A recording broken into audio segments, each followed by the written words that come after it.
Assalamualaikum warahmatullahi wabarakatuh. Perkenalkan, nama saya Vivi Halida Z. Saya dari kelompok 11 dengan anggota Rentia Rahmalena dan Elza Puspitasari. Di sini kelompok kami akan membahas tentang Systemic Lupus Erythematosus atau SLE. Yang pertama, definisi dari SLE atau Lupus Erythematosus Systemic adalah penyakit kolagen autoimun inflamasi yang sifatnya kronis yang disebabkan oleh gangguan pengaturan imun yang mengakibatkan produksi antibodi yang berlebihan. SLE suatu penyakit autoimun pada jaringan ikat. Autoimun berarti bahwa sistem imun menyerang jaringan tubuh sendiri. Pada SLE ini, sistem imun terutama menyerang di inti sel. Kemudian etiologi dari SLE, yang pertama dari faktor genetik. Temuan ini mengedepankan pentingnya jalur sinyal toll-like receptor TLR dan interferon tipe 1.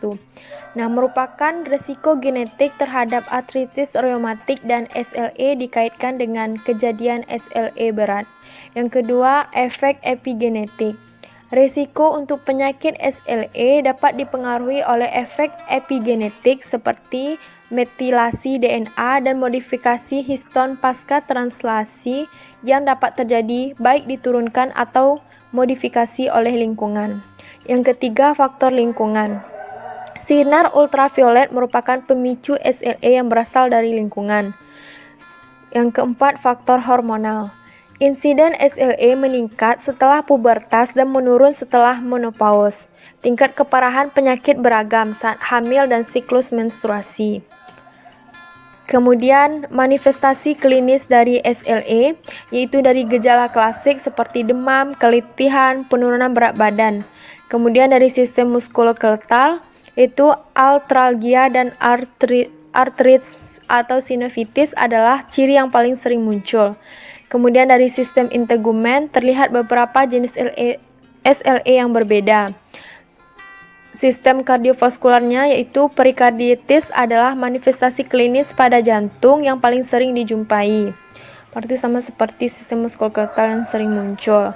Kemudian tampilan neuropsikiatrik yang beragam kerap muncul. Biasanya ditunjukkan dengan sedikit perubahan pada perilaku atau kemampuan kognitif. Adapun klasifikasi dari SLE, yang pertama lupus cutaneous akut. Itu meliputi ruam malar lupus atau jaringan dimasukkan bila diskoid malar, lupus bulla, varian nekrolisis epidermal toksik dari SLE. Kemudian yang kedua lupus cutaneous kronik, meliputi ruam diskoid klasik, terlokalisir atau di atas leher, generalisata atau di atas dan di bawah leher. Selanjutnya, patofisiologi dari SLE.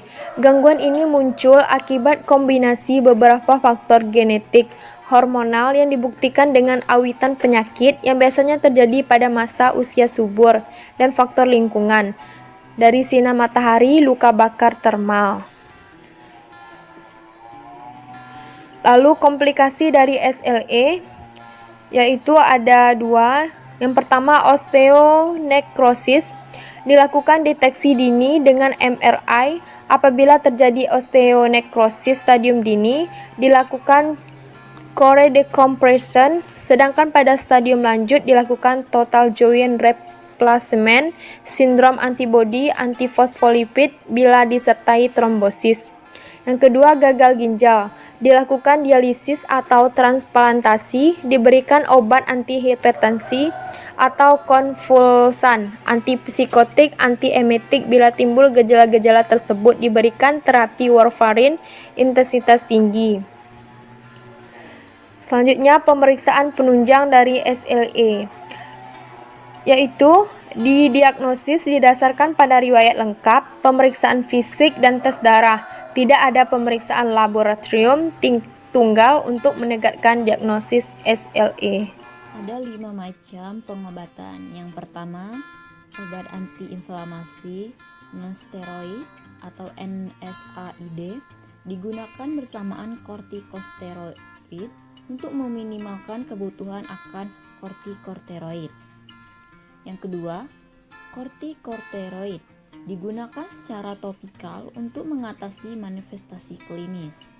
Ketiga, pemberian kortikosteroid 4 adalah upaya alternatif untuk penggunaan kortikosteroid oral dosis tinggi yang selama ini berlaku. 4. Karakteristik SLE sistemik ringan, muskuloskeletal dan kurang kutaneus ditangani dengan obat anti malaria. Dan yang kelima, pemberian agen imunosupresif biasanya ditunda untuk kasus SLE yang paling serius yang tidak berespon terhadap terapi konservatif. ASCEP SLE itu pengkajian data subjektif. Yang pertama, pasien mengeluh terdapat ruam-ruam merah pada wajah yang menyerupai bentuk kupu-kupu. Kedua, pasien mengeluh rambut rontok. 3. Pasien mengeluh lemas. 4. Pasien mengeluh bengkak dan nyeri pada sendi. 5. Pasien mengeluh sendi merasa kaku pada pagi hari. Dan yang keenam, pasien mengeluh nyeri. Data objektif. Pertama, terdapat ruam-ruam merah pada wajah yang menyerupai bentuk kupu-kupu. 2. Nyeri tekan pada sendi. 3. Rambut pasien terlihat rontok. 4. Terlihat luka pada langit-langit mulut pasien. 5. Pembengkakan pada sendi. 6. Pemeriksaan darah menunjukkan adanya antibodi anti-nuklear. Analisa data. Yang pertama, data subjektif, yaitu mengeluh nyeri. Data objektifnya tampak meringis, bersikap protektif, gelisah, frekuensi nadi meningkat, sulit tidur. Etiologinya, muskuloskeletal, pembengkakan sendi, antalgia, artritis, nyeri tekan dan rasa nyeri ketika bergerak, dan nyeri akut. Masalah keperawatannya yaitu adalah nyeri akut. 2. Data subjektif, dyspnea. Data objektifnya, penggunaan otot bantu pernafasan, fase ekspirasi memanjang, dan pola nafas abnormal.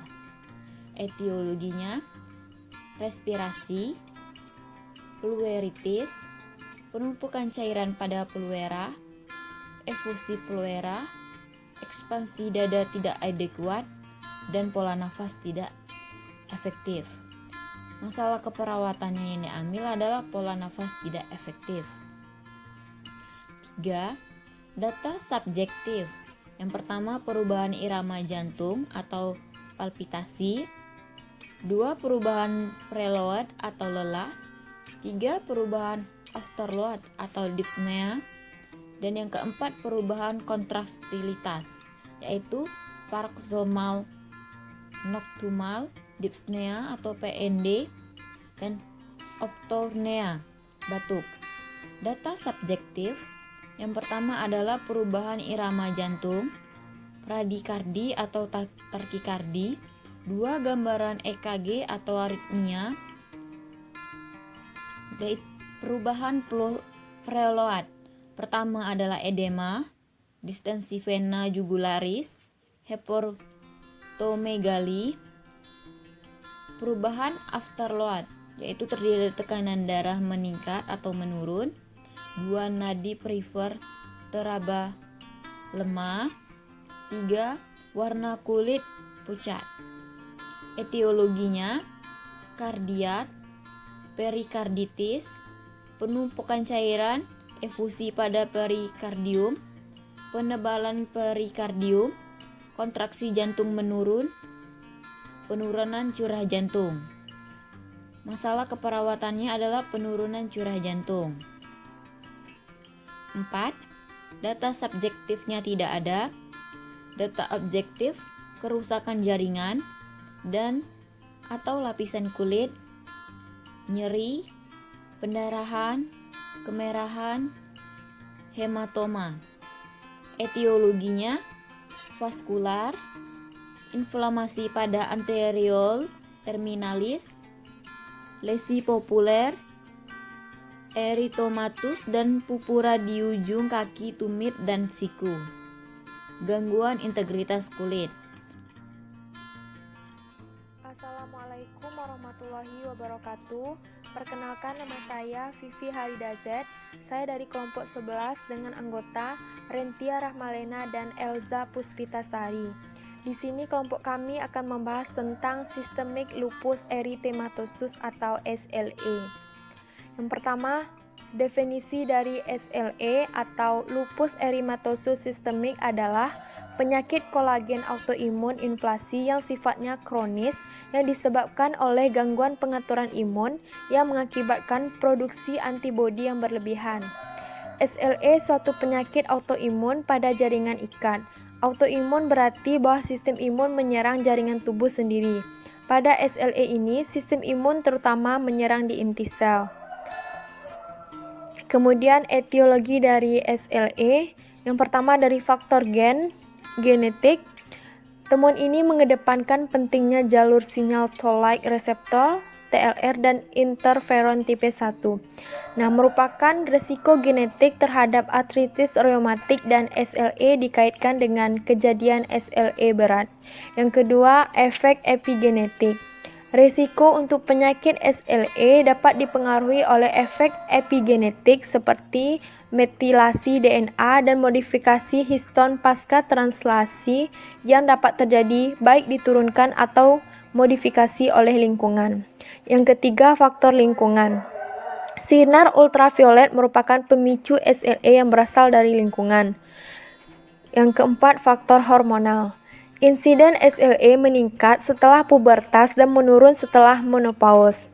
Tingkat keparahan penyakit beragam saat hamil dan siklus menstruasi. Kemudian manifestasi klinis dari SLE yaitu dari gejala klasik seperti demam, keletihan, penurunan berat badan. Kemudian dari sistem muskuloskeletal yaitu artralgia dan artritis atau sinusitis adalah ciri yang paling sering muncul. Kemudian dari sistem integumen terlihat beberapa jenis SLE yang berbeda. Sistem kardiovaskularnya yaitu perikarditis adalah manifestasi klinis pada jantung yang paling sering dijumpai. Berarti sama seperti sistem muskuloskeletal yang sering muncul. Kemudian tampilan neuropsikiatrik yang beragam kerap muncul. Biasanya ditunjukkan dengan sedikit perubahan pada perilaku atau kemampuan kognitif. Adapun klasifikasi dari SLE, yang pertama lupus cutaneous akut. Itu meliputi ruam malar lupus atau jaringan dimasukkan bila diskoid malar, lupus bulla, varian nekrolisis epidermal toksik dari SLE. Kemudian yang kedua lupus cutaneous kronik, meliputi ruam diskoid klasik, terlokalisir atau di atas leher, generalisata atau di atas dan di bawah leher. Selanjutnya, patofisiologi dari SLE.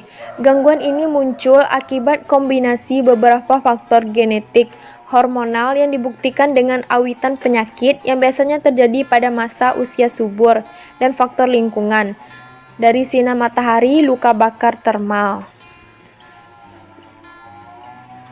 Lalu komplikasi dari SLE yaitu ada dua.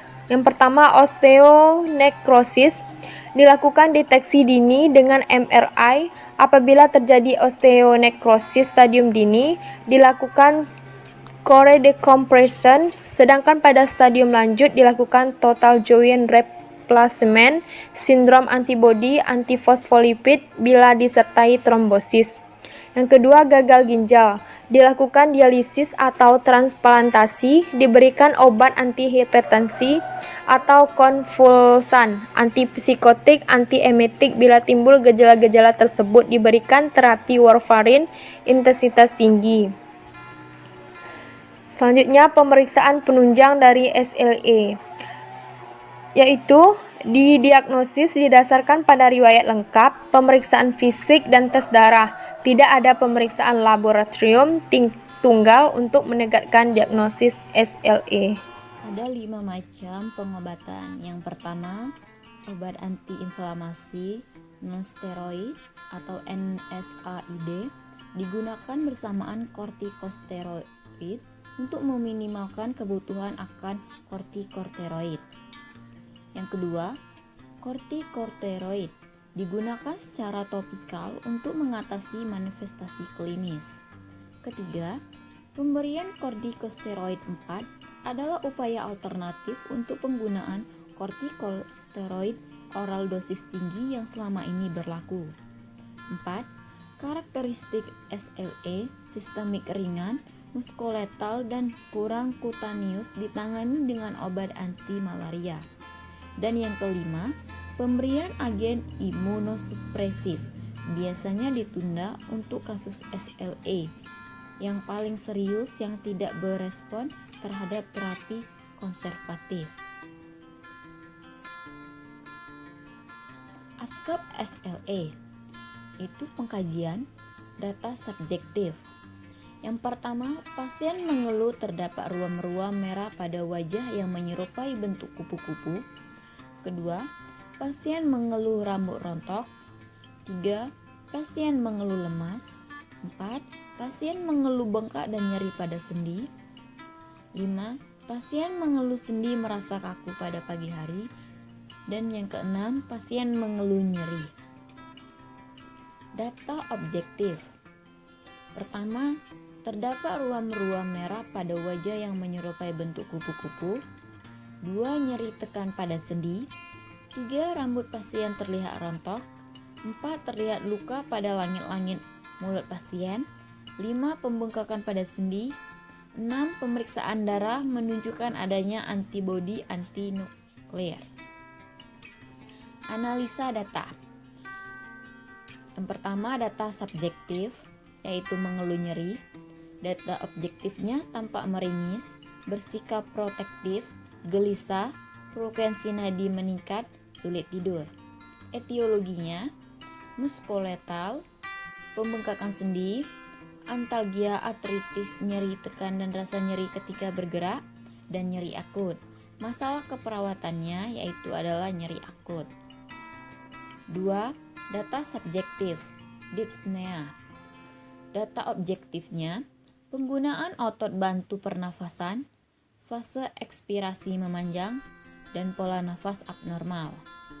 Etiologinya, respirasi, pleuritis, penumpukan cairan pada pleura, efusi pleura, ekspansi dada tidak adekuat, dan pola nafas tidak efektif. Masalah keperawatannya yang diambil adalah pola nafas tidak efektif. 3. Data subjektif. Yang pertama, perubahan irama jantung atau palpitasi. 2. Perubahan preload atau lelah. 3. Perubahan afterload atau dyspnea. Dan yang keempat, perubahan kontraktilitas, yaitu paroxysmal. Hubungan dengan kondisi fisiologis ditandai dengan tidak mampu mempertahankan aktivitas rutin. Gangguan citra tubuh berhubungan dengan efek tindakan atau pengobatan atau kenoterapi, ditandai dengan mengungkapkan kecacatan atau kehilangan bagian tubuh. Selanjutnya, defisit pengetahuan berhubungan dengan kurang terpapar informasi, ditandai dengan menanyakan masalah yang dihadapi. Yang terakhir, ansietas berhubungan dengan krisis maturasional, ditandai merasa khawatir dengan kondisi yang dihadapi. Untuk intervensi keperawatan, diagnosa yang pertama yaitu nyeri akut berhubungan dengan agen pencedera fisiologis, ditandai dengan mengeluh nyeri dan tampak meringis. Tujuannya, yang pertama tingkat nyeri menurun, keluhan nyeri menurun, meringis menurun. Yang kedua, kontrol nyeri meningkat. Selanjutnya, intervensi. Yang pertama, manajemen nyeri. Observasi, identifikasi lokasi, karakteristik, durasi, frekuensi, kualitas, intensitas nyeri.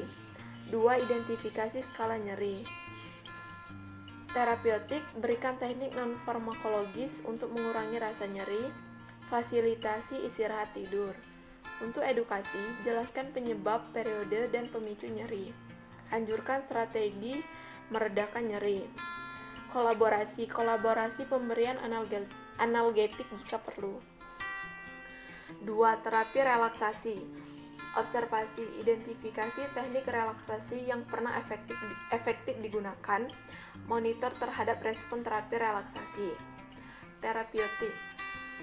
Ciptakan lingkungan yang tenang dan tanpa gangguan dengan pencahayaan dan suhu ruangan yang nyaman. Edukasi, anjurkan rileks dan merasakan sensasi relaksasi. Diagnosa yang kedua yaitu pola napas tidak efektif berhubungan dengan hambatan upaya napas, ditandai dengan pola napas abnormal. Tujuannya yang pertama, pola napas membaik, dyspnea membaik, bunyi napas tambahan menurun. 2. Keseimbangan asam basa meningkat, tingkat kesadaran meningkat. 3. Tingkat ansietas menurun, perilaku gelisah menurun, perilaku tegang menurun. Untuk intervensinya yaitu manajemen jalan napas, observasi, monitor pola napas, frekuensi, kedalaman napas, usaha napas. 2. Monitor bunyi napas tambahan, misalnya gargling, mengi, wheezing, ronki kering. Yang ketiga, monitor sputum atau jumlah warna aroma. Selanjutnya terapeutik. Pertahankan kepatenan jalan napas dengan head-tilt dan chin lift. Posisikan semi-fowler atau fowler. Berikan minuman hangat, lakukan fisioterapi dada jika perlu. Lakukan penghisapan lendir kurang dari 15 detik. Lakukan hiperoksigenasi sebelum penghisapan. Keluarkan sumbatan benda padat dengan Forest NCG-ILL dan berikan oksigen bila perlu. Edukasi, anjurkan asupan cairan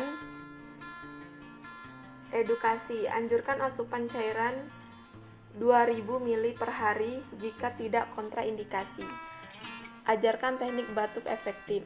Kolaborasi pemberian bronkodilator, ekspektoran, mukolistik jika perlu. Diagnosa yang ketiga, penurunan curah jantung berhubungan